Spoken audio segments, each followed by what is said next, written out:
Bonjour tout le monde. Hello, everyone. Welcome to today's online event, a pre-recorded webinar from our N4 conference, featuring a very great speaker who will discuss health equity rounds in the emergency department, how medical education can address health inequities. Before we begin today's event, we would like to begin with an acknowledgement that N4 is hosted at CHIO, which is located in Ottawa, Ontario. Ottawa is built on unceded Algonquin and Anishinaabe territory. The peoples of the Algonquin and Anishinaabe Nation have lived on this territory for millennia, and we honor them in this land. Their culture and presence have nurtured and continue to nurture this land. We also honor all First Nations, Inuit, and Métis peoples and their valuable past and present contributions to this land as well. My name is Andrew Tomeyer. I go by the pronouns he, him, and I'm the education coordinator with N4. I will be hosting and moderating today's presentation. My co-host is Mariah Maddock, who will be monitoring the Q&A box today. I'm pleased to introduce you to today's presenter from our conference, Dr. Fahad Masud. Dr. Masud is a pediatric emergency physician at CHIO and an assistant professor at the University of Ottawa's Faculty of Medicine. He completed his medical school at the University of Toronto and then pediatric residency at McMaster University, followed by a pediatric emergency fellowship at CHIO. He's an active member of CHIO's Equity, Diversity, Inclusion Task Force and also sits on the Canadian Pediatric Society's Anti-Racism Task Force. He's also part of a team that has introduced health equity rounds at CHIO, which look to identify health inequity and implement solutions to these, which we will present today. His interests are to identify policies and practices that exacerbate health inequities and to actively instill anti-racist policies into all aspects of healthcare. Thank you for joining again, Dr. Masud. Today's session is being recorded and will be uploaded to our N4 platform. We will share this with you as soon as it becomes available. Should there be any technical issues during this webinar, we will inform you with details for an alternate makeup session. And before we begin today's event, I would like to take a moment to introduce you to our platform features to help enhance your experience. Throughout today's session, we invite you to write your questions in the Q&A window. We know that sometimes many of you might have the same question or be interested in a particular response. Today, you have the option to upvote questions, and we'll prioritize which questions we ask Dr. Masud accordingly. Our speaker today has no conflicts of interest to declare. So with that said, let's jump into the recording. And before we jump into the recording, do you have any initial remarks that you would like to provide, Dr. Masud? Hey everyone, I'm just really honored and humbled that I get to share this presentation again with all of you. Really, the goal of this is that regardless of how your interactions are with newcomers and what settings you work with them, I hope that it can provide a framework so that you can introduce something like this wherever you work. And with that being said, I look forward to the discussions at the end. Thank you again, Dr. Masud. So with that, let's begin. So thank you all for your interest in advocating for newcomers in Canada. And thank you for joining this session with me. Colleen, thank you so much for the introduction. So as Colleen said, I'm a pediatric emergency doctor at CHIO in Ottawa. My co-presenter was Dr. Eleni Lavro, a third-year pediatric resident who has to unfortunately attend to an emergency, so regrettably can't be here today. I think we've seen during this conference how so many different people, organizations, and occupations can influence the livelihood of newcomers. However, we must acknowledge that much of how we function and our ability to serve marginalized populations are influenced by existing policies, systemic discrimination, and our own personal biases.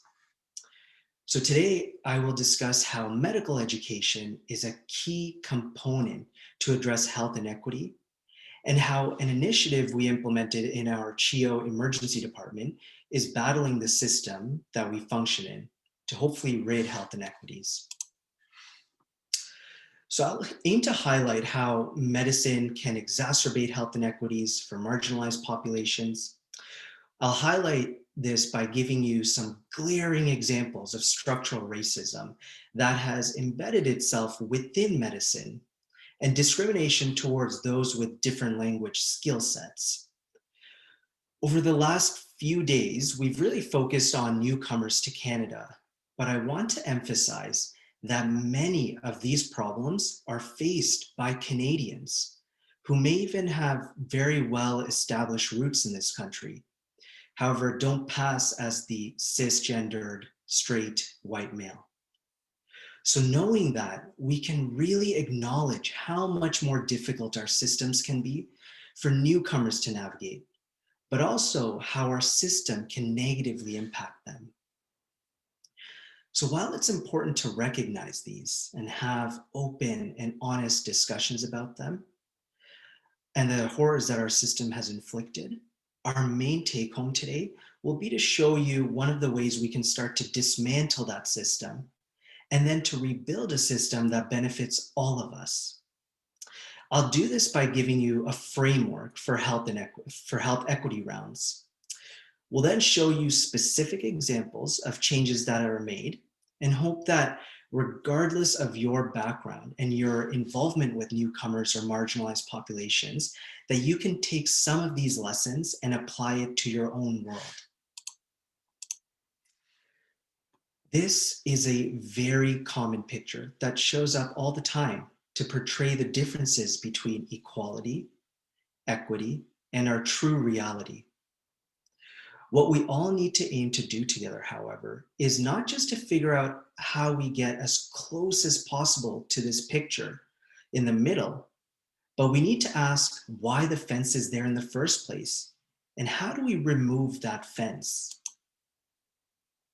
So let's take a look at how some of these fences evolved over time and integrated themselves within the institution that is our modern day medical system. When we look at a brief and accelerated timeline of our history in medicine, we can see that medicine has become this remarkable vehicle for racism. When the people of Africa were first forcefully brought over to the Western world, doctors would check the health of each of the enslaved people on the auction block, and in turn would be able to experiment on those who had been enslaved. The previously revered father of gynecology, Dr. James Marion Sims, would experiment on non-consenting Black women, refused to use anesthesia on them, despite knowing that his procedures were horrifically painful. Then there was a publication in medicine that gave rise to what was known as Negro science at the time, which propagated pseudoscience that Black people don't feel pain. As we come to more modern day medicine, the previous president of the Canadian Pediatric Society, Dr. Frederick Tisdall, used starvation trials in residential schools in Canada to study the nutrition in children, while children died. As my pictures turned from black and white to color, these horrors continued. The famous Tuskegee trials injected Black men with syphilis to study their bodies, all while telling them that they were getting treatments for their diseases. These are just a few glaring examples of the horrors of medicine that has embedded itself into our history. But I wish that they stayed there in our history. However, studies continue to show that non-white patients continue to have their pain minimized and delegitimized. As a pediatric emergency doctor, I sometimes reflexively think to myself that we treat our patients with more care because, after all, they're just kids. However, heartbreakingly, we don't. Even in children with acute appendicitis and long bone fractures, non-white children constantly have their pain inadequately treated. Now, modern medicine touts itself for being evidence-based, using clinical research to guide our decisions. One of the very subtle insertions of race into modern day medicine involves diagnostic algorithms and practice guidelines. So we use these algorithms to individualize risk assessments and guide clinical decisions. And I'm going to show you how these algorithms continue to propagate racial inequities in a way where more attention or resources are directed to white patients than to members of racial and ethnic minorities. Many of these algorithms are highlighted in a beautiful and thought-provoking article just recently published in the New England Journal of Medicine. And I want to demonstrate just two of the many, many examples. So the American Heart Association's heart failure decision-making tool predicts the in-hospital mortality in patients with acute heart failure. Clinicians are advised to use this calculator to guide decisions regarding whether or not we should initiate medical therapy for heart failure. Amongst the risk factors in this calculator, one of them is simply Black or non-Black. If you are non-Black, 3 points are added to the score. This study then recommends to increase the use of medical therapy in patients who are at higher risk, that is, those who score higher, and reduce the medication initiation and resource utilization in those at low risk or those who score lower. And so for Black patients, they are less frequently treated and have less resources made available to them. This is how modern day research and modern medicine continues to exacerbate health inequities. In our emergency department, we're not spared from these biased decision-making tools. Many of us in the pediatric emergency department, probably all of us, have used something called the UTI calc. This is a tool that estimates the risk of urinary infection in children between the ages of 2 months to 23 months of age to guide clinical decisions about when to pursue definitive testing for a urine infection. Of the factors, race is one of them. The score systematically assigns a lower likelihood of having a urine infection if the child is Black. By doing so, clinicians are deterred from pursuing those definitive testing in Black children, even when they present with the same symptoms of a urine infection as non-Black children. This urine UTI calc was published in 2011, and it was again reaffirmed in 2016, being cited over 700 times. There's a recent paper that argues that we abandoned this risk calculator. So just follow me for a second. UTI calc was actually made from 6 original articles that studied urinary tract infection prevalence, and those studies were conducted primarily in the northeastern United States between 1990 and 2004. Those original studies used race, and the validity of the racial categories applied in these articles are challenged by at least 2 things. First, it's completely unclear how patients in those original studies were allocated to racial or ethnic categories. The studies indicated that they were recorded, collected, but the assignment process was never described. In one study, researchers assigned race groups based on their own perceptions. And we know that phenotypic observation is an unreliable method for assigning racial categories. Additionally, the UTI calc then takes those 6 original studies with their multiple racial and ethnic categories and collapses them into just a binary variable, Black or non-Black, without any clear explanation of how or why those categories were mapped. So it's impossible to know how a Black Hispanic is mapped versus a white Hispanic. This tool is a true representation of modern day myths that somehow Black bodies confer protection over certain things like pain or urine infections. There's this thought that stems from studies like this, that Black children are biologically less susceptible to having urine infections. But there's absolutely no discernible reason that that conclusion can be made when we analyze closer how these scientific studies used race in a grossly unscientific way.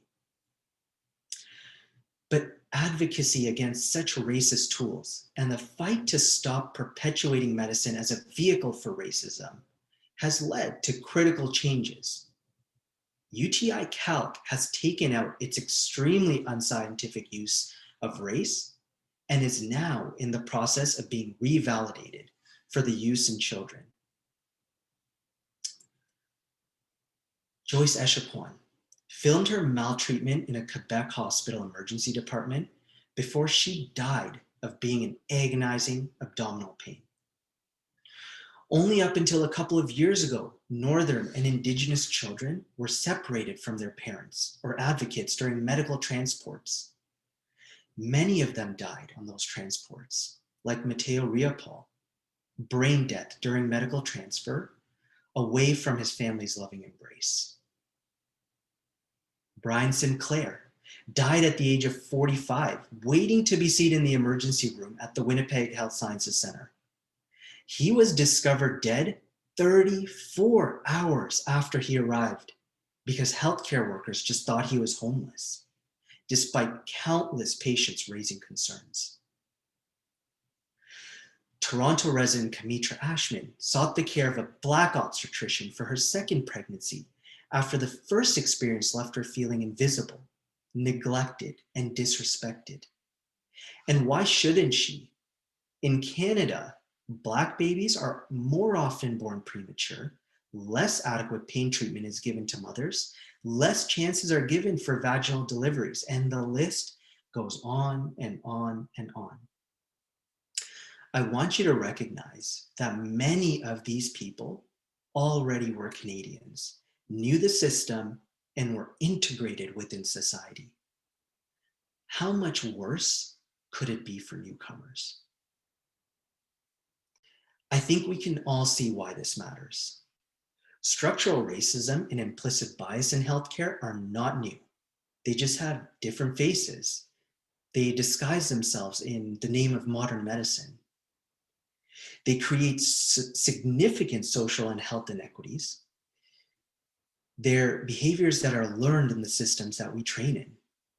For example, as a pediatric emergency doctor, and as someone who considers them a strong advocate to practice anti-racist medicine, I myself used UTI Calc, which was an outright racist calculator that led to inequitable care for my Black patients, and I never knew it. And overall, there's a serious lack of education towards faculty members and healthcare professionals to mitigate these health inequities. But we seek to change that. Now let's change gears a little bit and talk about how simply not speaking English could negatively impact your health. আমি এখন বাংলায় কথা বলবো। আমি যদি বাংলায় কথা বলি, আপনারা কি বুঝতে পারতেছেন আমি কি বলতেছি? আমি যদি এখন আরো জোরে জোরে কথা বলি, or আস্তে আস্তে কথা বলি, তাহলে কি বুঝতে পারতেছেন? How many times have you seen this in our society where we just speak louder and slower with someone who clearly doesn't speak the language? What I said there was, I'm going to speak in Bengali now. Do you understand what I'm saying? What if I speak louder and louder, or maybe slowly and enunciate? Can you understand?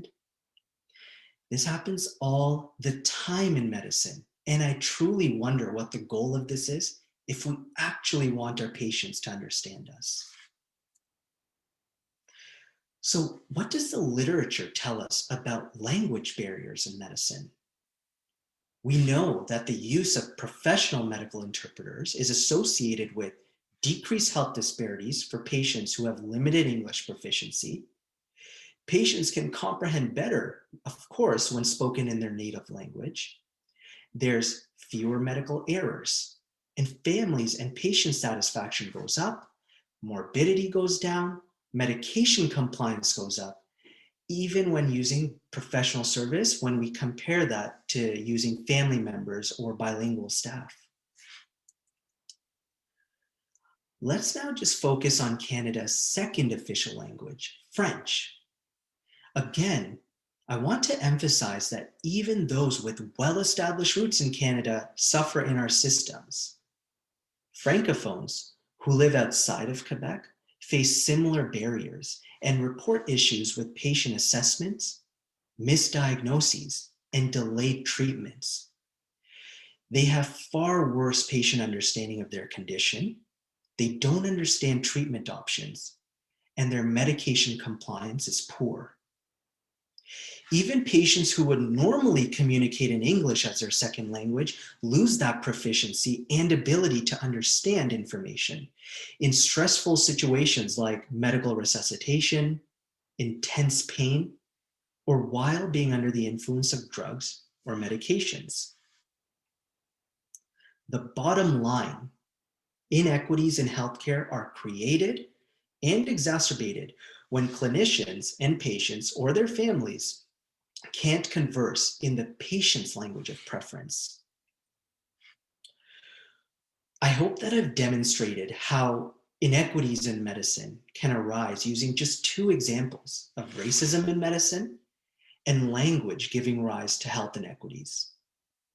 There are so many more reasons to receive inadequate healthcare, like being a member of the LGBTQ community or simply having disabilities, just to name a few. How can we then dismantle the system and then start to rebuild it? How can we learn from our mistakes, educate ourselves, be better, and deliver the best healthcare we can to all people? This is where medical education comes in, and this is where our health equity round comes in. In health equity rounds, we focused on identifying and analyzing the effects of both implicit bias and structural systems that give rise to inequities using real clinical scenarios. We first aimed to describe the historical context and the present-day role of those structural inequities and its impact both on the healthcare system and the patients. We use evidence-based tools to recognize and mitigate the effects of personally held implicit biases. And we use newly learned strategies to combat health inequities at the institutional level and reduce the implicit bias on patients and interprofessional relationships. At CHIO, we have an incredibly important division, the Equity, Diversity, and Inclusion Task Force, as well as our patient experience team, who provide us with clinical cases from our emergency department where either a complaint was filed, a potential error occurred, or biases may have been at play that gave rise to inequitable care. Health equity rounds have been started and implemented at many sites across the USA and in Canada. There are many papers which have described their use and implementation in an evidence-based way. I want to show you a 6-step framework today for delivering these rounds to start analyzing and breaking down barriers. And I hope that you can utilize these 6 steps in wherever it is that you work as well. First, establishing ground rules. This calls for a safe and confidential space to discuss cases. No identifying features, no singling out individuals, but being critical and analytical while being open and vulnerable. We then discuss the overarching goals and objectives for that particular case, which we hope the group will take away and hope they can use as a platform for discussion. We then present the real case, again, while maintaining confidentiality. Literature support is then provided to back up both the historical context and the modern day inequities which still exist that may have led to the inequitable care in the first place. We give practitioners tools to better advocate and provide patients with equitable care. And finally, we leave ample time for discussion, as this is really where people are able to share their thoughts, feelings, their honest stories, their concerns, and identify further barriers to care. This is also a time for brainstorming and establishing the next steps to improve the systems as a whole. And so in summary, we identify the problem, that fence that I talk about. We critically think about why it's there and what it can do to our patients. And we find a way to then remove it. And so let's keep that framework in mind and see the impact that health equity rounds has already had at my tertiary care pediatric hospital. At our first health equity rounds, we focused on racism in medicine. These discussions were framed around a real case, which was flagged by our patient relations team. It tells the story of a Black mother and her young child in our pediatric emergency department. In this case, the mother had brought in her sick child, and through discussion with the healthcare team, the topic of performing a significant procedure was brought up. In this case, the procedure was not absolutely warranted, but could be helpful to the diagnosis. Given the complexity of the procedure and that it was absolutely not needed, the mother wanted to watch and wait with an admission under the care of the doctors, which her treating team deemed to be totally reasonable. However, at some point, a threat was made to this mother that CAS, Children's Aid Society, would be called, insinuating that this mother is not doing what is in the best interest of her own child. So how did we analyze this case in health equity rounds? Again, we established ground rules: no disclosing personal information and no blaming any one individual. We then set our overarching goals. Here, it was to understand the historical context, the structural racisms, and implicit bias that could significantly impact these families the second they walk into our emergency department. We wanted to show how there is a significant discrepancy in rates at which non-white children are apprehended by the Children's Aid Society. And finally, we wanted to discuss how utilization of social work in the emergency department can mitigate these more vulnerable situations. So we showed literature support to support our objectives. We showed that indeed there are many factors that give rise to Black families' feelings of oppressions the second they step foot into our emergency department. Ignoring all of the historical context that I've given you already, when specifically just looking at Black patients in the emergency department and their experiences, we know that they have longer wait times, lower triage scores, which means for the same condition, they're deemed to be at a lower priority compared to white patients, significantly poorer administration and delay of pain medication, less hospitalizations, and yet more morbidities and mortality in the emergency department. Black patients are very well aware of these discrepancies. They are well aware of the atrocities that have been committed to their bodies in the name of medicine. And so you can imagine that this mother already had heightened awareness and vulnerability when it comes to the medical procedures that we were discussing. We then coupled her vulnerability with data published by the Ontario Incidence Study of Reported Child Abuse and Neglect, and another by the Ontario Human Rights Commission, which reports that Black children are 40% more likely to be investigated by the Children's Aid Society compared to white children, 15% more likely to be taken from their homes, and yet only around 10% more likely to have maltreatment confirmed. Disturbingly, Indigenous children were 130% more likely to be investigated, 168% more likely to be taken from their homes compared to white children, while again, only 10% more likely to have that maltreatment confirmed. These numbers are horrifyingly incongruent when we look at the percent of investigations and removals versus the confirmed maltreatment. Why are children being removed so much more than the confirmed cases? When we look at just Toronto CAS, 42% of children in their care had at least one Black parent. This is in a city where 8% of the city's under 18 population is Black. Again, showing this massive disproportionate representation of Blacks and Indigenous with active CAS cases, or in the case of CAS.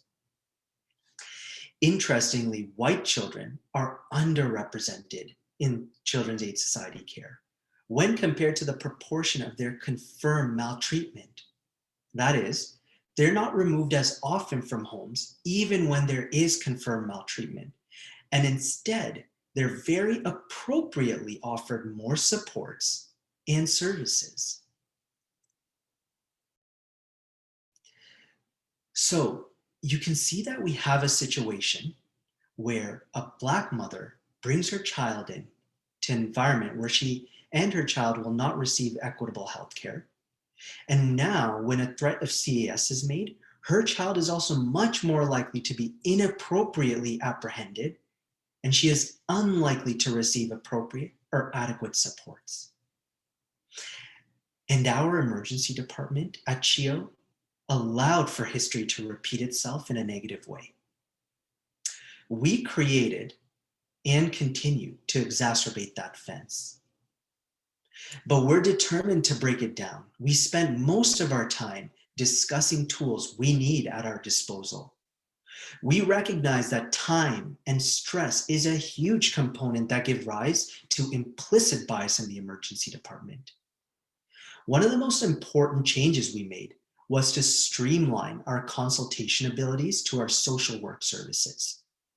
We recognize that our social work colleagues getting involved early and exploring parental and patient needs are incredibly beneficial to the care that they receive in our emergency department.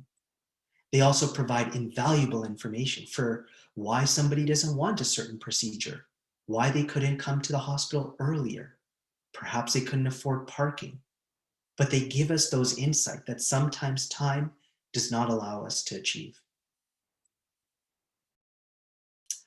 And so when we reflect, we understand that there's different perspectives in trauma situations. We learn how to be curious. We increase the utilization of social work in our emergency department. We made new streamlined approaches to sorting those social work consultation, and we had more availability and increased hours for our social workers. For our second health equity rounds, we decided to focus on how simply not speaking English can significantly impact your ability to obtain good health care.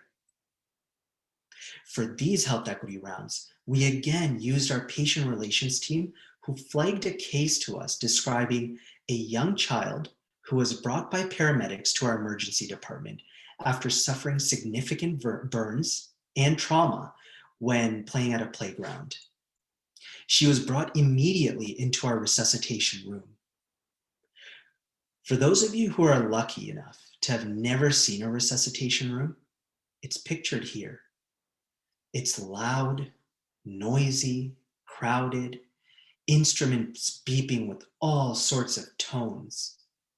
It's truly organized chaos, but to patients, families, and loved ones, it feels anything but organized. This room truly symbolizes the worst day of someone's life. Now imagine not being able to understand what is going on while people poke and prod your loved ones, take off their clothes, administer medications, or do very medically complex maneuvers on them. For English-speaking patients, we always tell them what's going on. When the patient's not altered, we tell the families. So why is it acceptable to not do this to those who can't speak English? Again, here's our 6-step framework. We establish ground rules, no disclosing personal information, and no blaming any one individual. We then set our overarching goals. For these rounds, we focus on the consequences of linguistic barriers in the emergency department.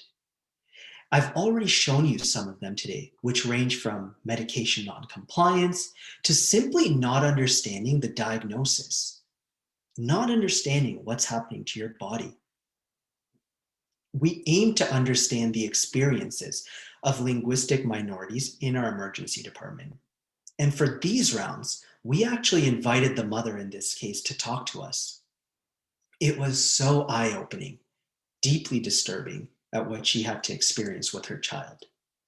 She told us that to this day, her child thinks about that experience, where amidst her pain and trauma, she saw so many bodies hovering over her while not understanding a word.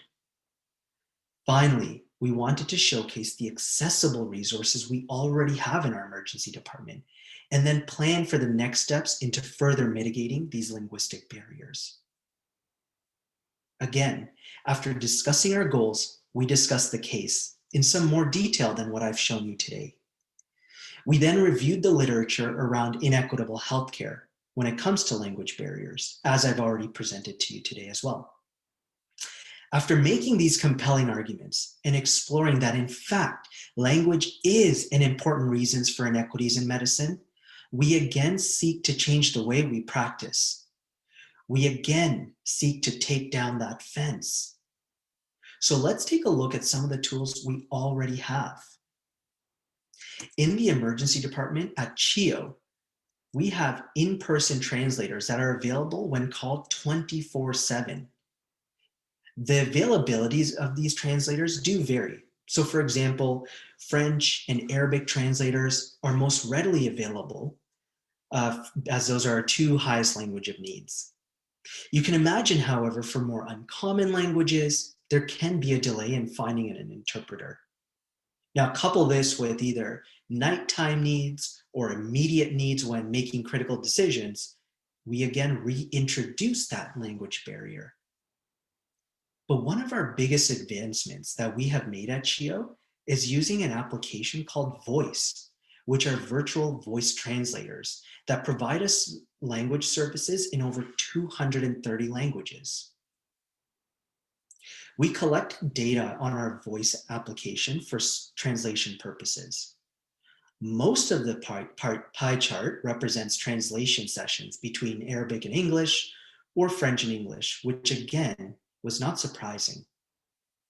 In the small window of time that we looked at, just under a 2-month period, Voice was used 79 times with a staggering nearly 1,000 minutes of translation that were provided. Most importantly for physicians is that the average session lasted only 12 minutes.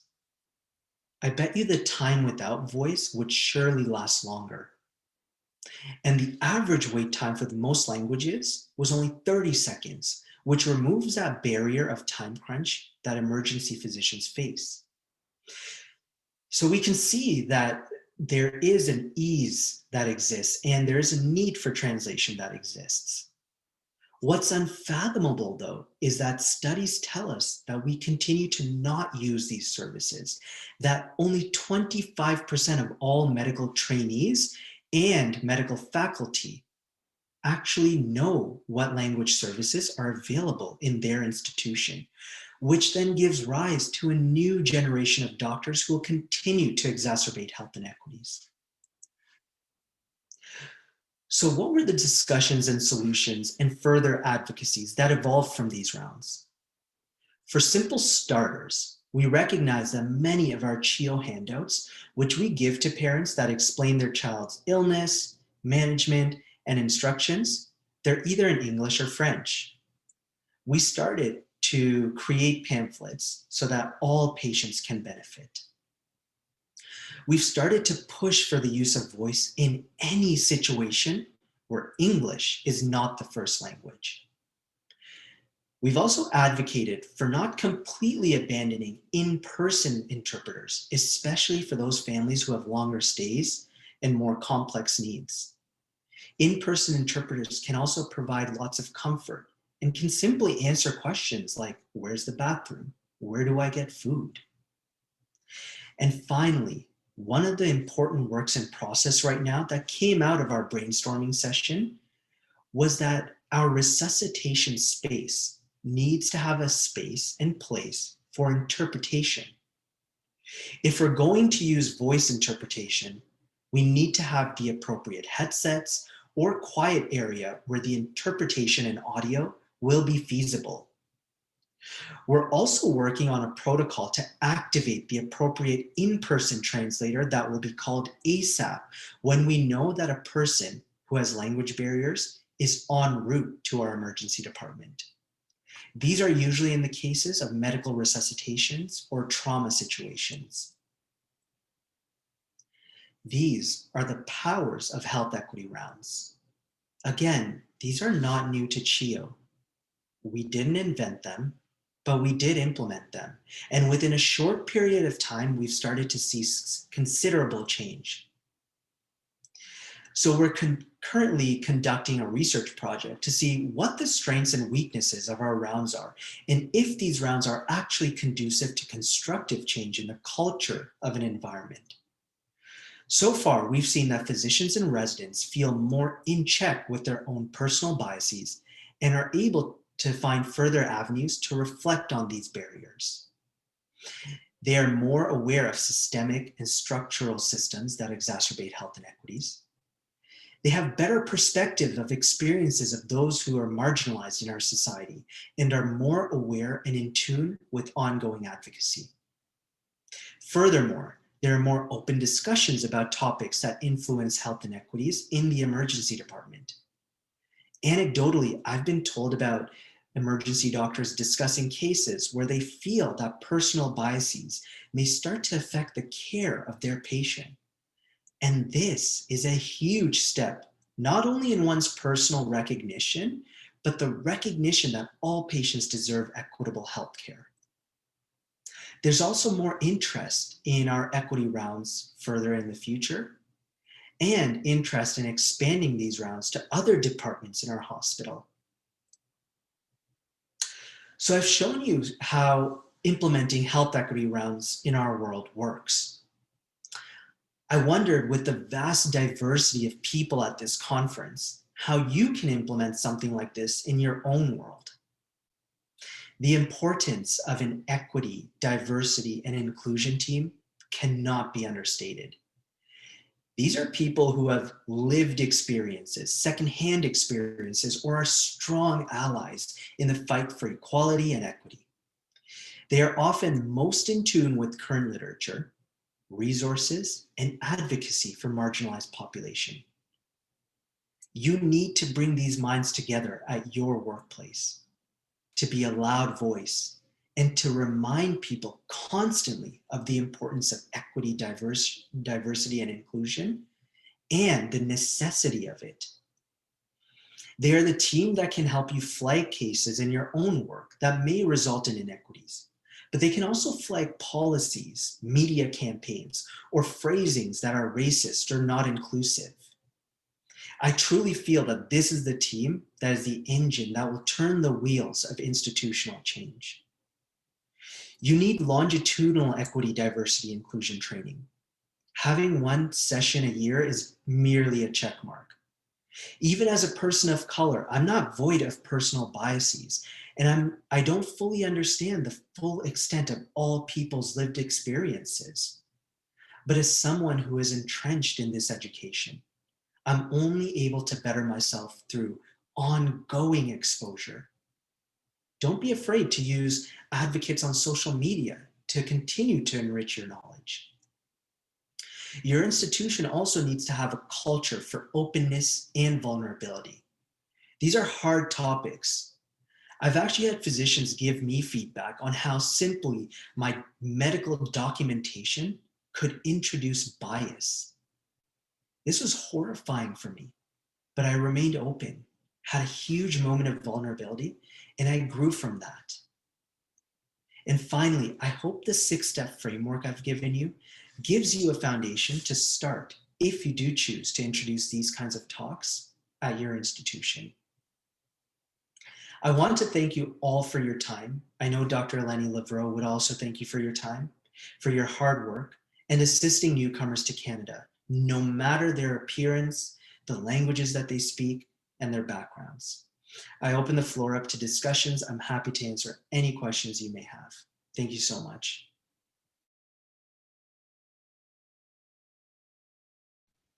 Well, thank you again, Dr. Masud. That was a very good discussion and a very big topic that you covered in your presentation. And very much thank you for providing that at our conference and providing that here today. So to the audience, I do open the floor for questions, as did Dr. Masud. For those that would like any of their questions answered, feel free to add it into the question and answer box. To begin, I was thinking of a few as we went along as well. So one that came to mind was, um, how can rural services receive such assistance with regards to appropriate language in the emergency department, as they may be smaller, they may not necessarily have as much of a budget to provide such tech available at CHIO, such as voice or iPads and such? Yeah, that's a really great question. So thankfully for voice, it's actually quite a cheap translation service. I think CHIO pays something like $1,000. I believe it's $1,000 a month, which does fall into most of the budgeting for emergency departments. And it's actually mandated that all emergency departments and all hospitals have some form of translational service. And so for rural services or for rural departments, I would actually advocate for to prioritize virtual translation over in person, just because of the access to the number of languages and the ease of care that they can have. Thank you. Thank you. One that came to mind, an example was we were speaking with a settlement worker, and she had the experience of working with patients and helping them book their appointments. And with that, when their client went to receive services, they were treated very negatively. They were treated very rudely, and it was only until the settlement worker had called the appropriate doctor's office and whatnot and discussed it with them, were they able to actually get appropriate care, appropriate services? So what would you recommend in situations where there's not as much of a, not as large of a staffing within settlement care, within even smaller healthcare facilities where health equity rounds may not be feasible, where a committee may not be able to be formed? What do you recommend?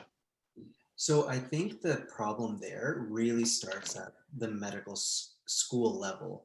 I've given an entire talk on just racism in medicine, and it didn't touch upon language, but a lot of that was focused on how we actually recruit to medical school and how even that recruitment process is inequitable.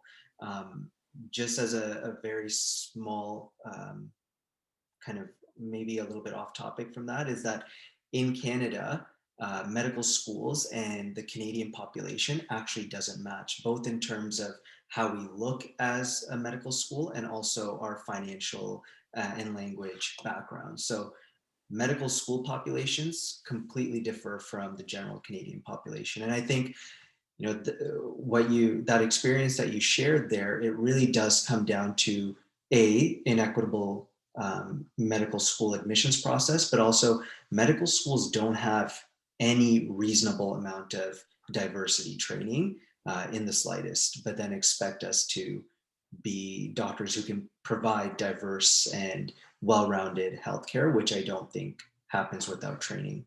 Um, I'm basically, I started med school 10 years ago now, and until I did these talks 2 years ago, I had no training whatsoever in any of this, and I had to learn it all by myself. Thank you. Thank you for that. We have another question. First off, thank you for raising the important topic of interpretation services. Can you speak to the trauma that interpreters may face in their role and what we can do as healthcare providers to mitigate this? Yeah, this is a common question that does come up. So one of the things that I try to do to mitigate some of the trauma that translation providers actually face is, if I have the chance, I actually pre-brief with translators. So I'll tell them that, you know, for example, we're going to disclose X, Y, and Z bad news. This is what I'm going to say. Do you have any questions for me beforehand? And oftentimes what I'll actually do with the translator is, if I've had experience disclosing those types of bad news, I'll actually tell the translator what they might be able to expect in those situations.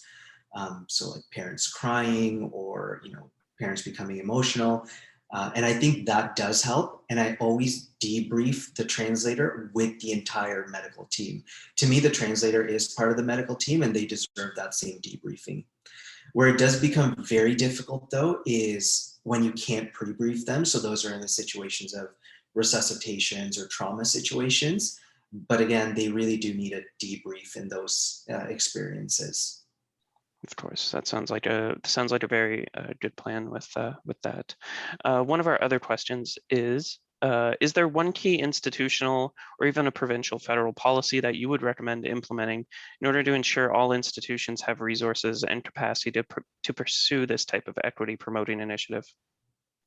So I think what's really starting to happen now is that there needs to be task forces, and these task forces need to be implemented at every single institution. I do recognize that when task forces like equity, diversity, inclusion are implemented, at first, to be very frank with you, they are a bit of a check mark. But the faster they grow or the bigger they get, they actually start to provide their own policies and implement their own policies. And that's exactly what happened at CHIO. At first, I thought, maybe we're just riding this wave of equity, diversity. But then once the task force started, you could really start seeing major policy changes, even within the hospital. And the task force hasn't existed for even a year. So I think where it really starts is recognizing that this has to be one of the pillars of any institution. Because it's just who we are as Canadians, and when we look around us, it's our makeup as a country. Thank you. Yes, of course. What was the hardest part about implementing health equity rounds? By far, the hardest part is that people who you are actually targeting may not come. So a lot of the times, the people who come to these types of rounds and show interest are people who are already doing a lot of their own personal reflections and growth and trying to figure out how to best implement equitable care. It's really the people, like that doctor who had a bad experience with a newcomer. It's those types of doctors and healthcare workers who don't come to these rounds as often. But again, my hope is that through cultural change, people can actually speak out more in real life settings. And I've seen that last year when I gave my racism in medicine talk at CHIO, we had some police officers who came to our emergency department and said some quite racist remarks about one of our patients, and one of our doctors actually stood up to those police officers. And later when I came on shift, they're like, Fahad, thanks to your talk, like I was able to do this and I felt super empowered. And first of all, I was like, I didn't really say anything that would have made you actually directly feel empowered. But again, it's that culture of safety and that culture of being vulnerable and learning what equitable care looks like, that these things get bigger and bigger. So even though not everybody might come to these, the discussions can become more fluid. That's good. That's good. Yes, and I'll reach out to others as those that learn or those that recognize can share it with others as well as they progress through their work. You mentioned that utilizing social workers more to help with interpretation would be beneficial. What is the current role of social workers in helping with newcomer navigation and interpretation? So just to clarify, I think what I was saying there was that in the role of where certain pieces of history are missing. So in my talk, I talked about how that Black mother didn't want to do a certain procedure, which the team actually deemed very reasonable. In those cases, to actually utilize social work to better understand what the barriers are, actually helps us deliver better care, because in the emergency department, sometimes, actually all the time, we're quite time crunched, and that's where personal biases start coming out. And so whereas before we thought of social work more as people who can find like financial resources or housing resources, we started to really utilize them from the perspective of actually giving us better information to give a patient more of a holistic healthcare. So that's how we started to implement social work a lot more. But we also made it more streamlined that when we call social work, we can ask for finance, housing,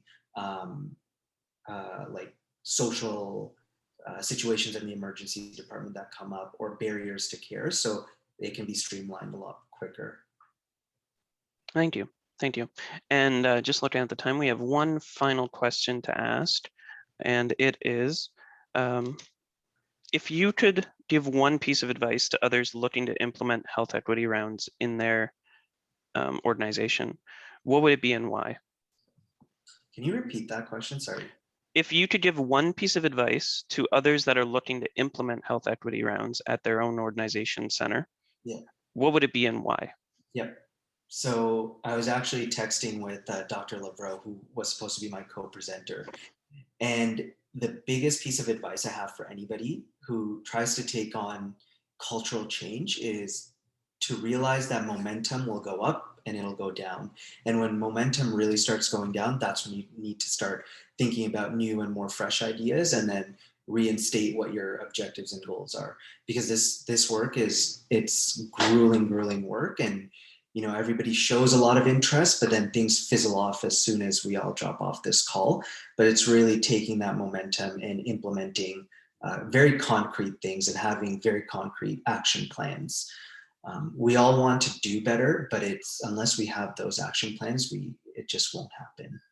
Right, right. So before we sign off for today, do you have any final remarks before I jump to the final slides? I think we've seen that there's a lot of interest in this, and there's a lot of good people who are willing to be allies, and just realizing that just because we're talking about these problems now doesn't mean they're actually new problems. Like we've lived through these problems for some people for their whole lives and for generations. So I just hope that things start changing now, and then when I'm maybe sitting in one of these talks at the end of my career, that the new docs are making us look silly and they've got it all figured out. That's the hope. Well, thank you again for providing such an excellent presentation at our conference, and thank you again for being available to answer questions today. Yeah, thank you very much to Dr. Masud for taking time to participate in today's discussion, and many thanks to you, the audience, for joining with us and engaging with us today. You're very much welcome to join us again for any of our upcoming events, such as our April events that are coming up. And if you missed any part of today's presentation or would like to watch this session again, we'll be posting the recording to our N4 platform within the next week or so. Or it may even be available very soon, since these were pre-recorded from the conference. We want to continue this dialogue as well, so we'll be moving any questions that we didn't get a chance to answer to the meeting place on our N4 website. So if we've invited Dr. Masud as well to respond to your questions here. We've also curated several resources related to today's webinar, and you can find these in our resource toolkit, and we will be linking them when we provide the link to the on-demand version of this webinar as well. So if you haven't yet, please sign up to newcomernavigation.ca for all our resources and our learning opportunities. As well, following today's session, you'll be invited to complete a survey to share your feedback with N4. These surveys help us continuously improve and seek out new webinar content and opportunities that are responsive to topics that you are interested in. And we kindly ask that you follow the link and please complete this brief survey. So once again, thank you for joining us. Thank you, Dr. Masud, for being available as well. Excellent presentation. And we hope you can join us again at a future N4 event. Stay safe and stay well, everybody.